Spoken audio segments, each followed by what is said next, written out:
The following winter brought an event no less strange than Wilbur's first trip outside the Dunwich region. Correspondence with the Widener Library at Harvard, the Bibliothèque Nationale in Paris, the British Museum, the University of Buenos Aires, and the Library of Miskatonic University at Arkham had failed to get him the loan of a book he desperately wanted. So at length he set out in person, shabby, dirty, bearded, and uncouth of dialect, to consult the copy at Miskatonic, which was the nearest to him geographically. Almost 8 feet tall, and carrying a cheap new valise from Osborne's general store, this dark and goatish gargoyle appeared one day in Arkham in quest of the dreaded volume kept under lock and key at the college library, the hideous Necronomicon of the mad Arab Alzared in Olaus Wormius Latin version, as printed in Spain in the 17th century.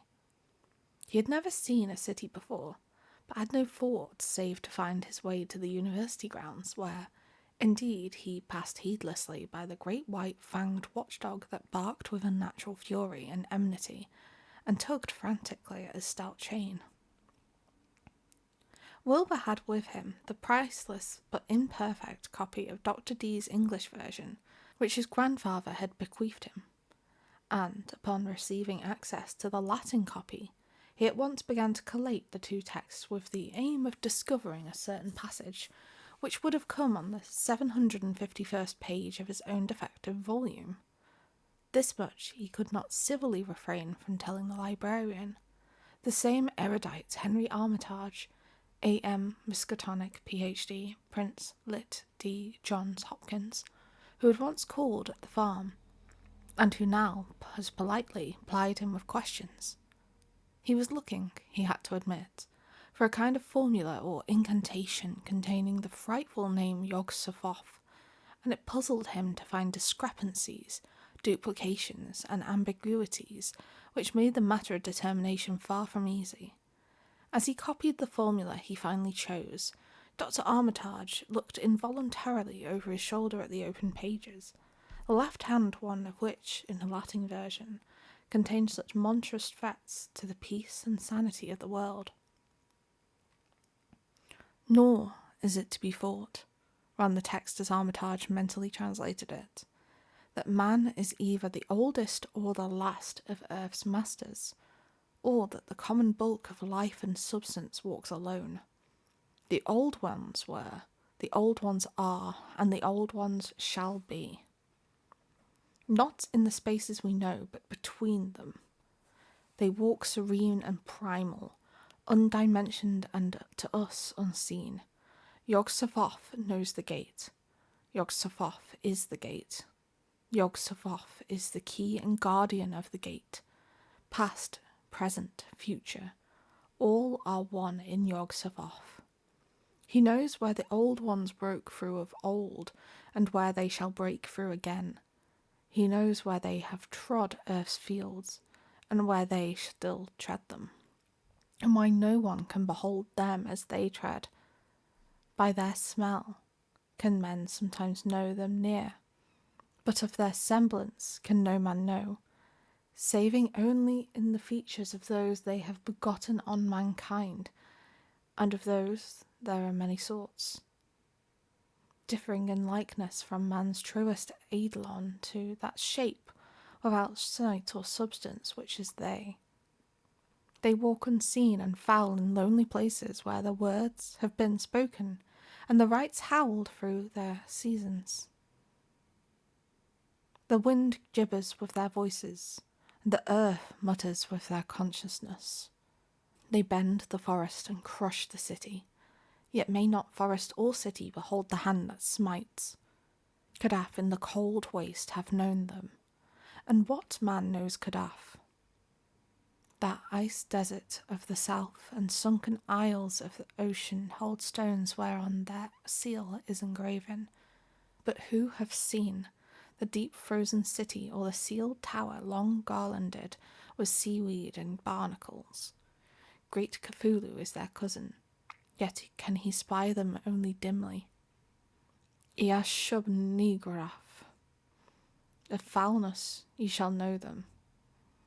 Their hand is at your throats, yet ye see them not, and their habitation is even one with your guarded threshold. Your Sophoth is the key to the gate, whereby the spheres meet.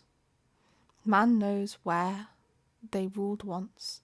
They shall soon rule where man rules now. After summer is winter, and winter is summer, they wait patient and potent, for here they shall reign again. Dr. Armitage, associating what he was reading with what he had heard of Dunwich, its brooding presences, and of Wilbur Whately and his dim, hideous aura that stretched from a dubious birth to a cloud of probable matricide, felt a wave of fright as tangible as a draught of the tomb's cold clamminess. The bent, goatish giant before him seemed like the spawn of another planet or dimension, like something only partly of mankind, and linked back to black gulfs of essence and entity that stretched like titan phantasms beyond all spheres of force and matter, like space and time. Presently, Wilbur raised his head and began speaking in that strange, resonant fashion which hinted at sound-producing organs, much unlike the run of mankind's. "Mr. Armitage," he said, "I calculate that I got to take that book home. There's things in it I've got to try under certain conditions that I can't get here, and it'd be a mortal sin to let a red tape rule hold me up. Let me take it along, sir, and I'll swear they won't nobody know the difference. I don't need to tell you I'll take good care of it. It wasn't me that put this deep copy in the shape it is." He stopped as he saw firm denial on the librarian's face, and his own goatish features grew crafty. Armitage, ready to tell him that he might make a copy of what parts he needed, thought suddenly of the possible consequences and checked himself. There was too much responsibility in giving such a being the key to such blasphemous outer spheres. Whately saw how things stood, and tried to answer lightly. "Well, all right, if you feel that way about it. Maybe Harvard won't be so fussy as you be." And without saying more, he rose and strode out of the building, stooping at each doorway. Armitage heard the savage yelping of the great watchdog, and studied Whately's gorilla-like lope as he crossed the bit of campus visible from the window. He thought of the wild tales he had heard, and recalled the old Sunday stories in the Advertiser. These things and lore he had picked up from Dunwich rustics and villagers during one of his visits there.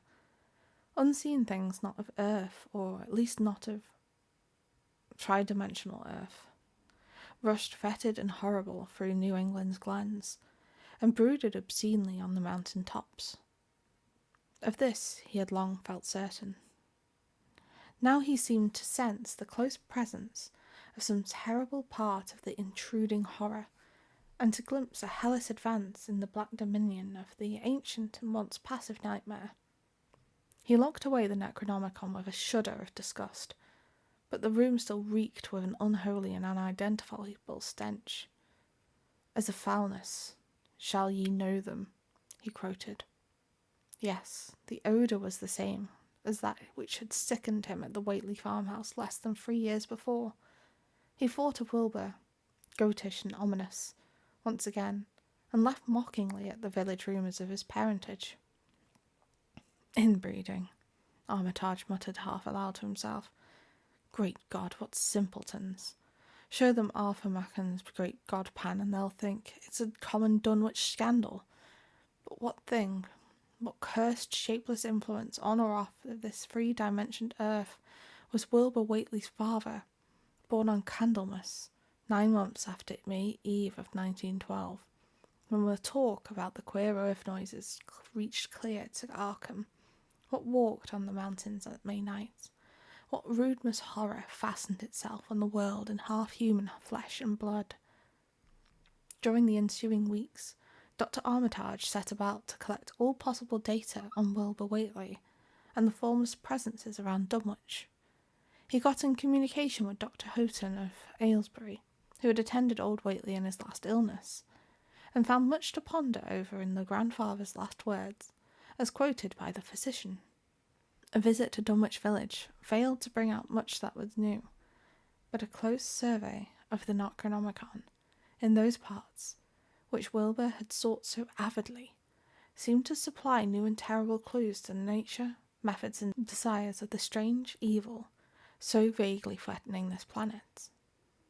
Talks with several students of archaic lore in Boston, and letters to many others elsewhere, gave him growing amazement which passed slowly through varied degrees of alarm to a state of really acute spiritual fear.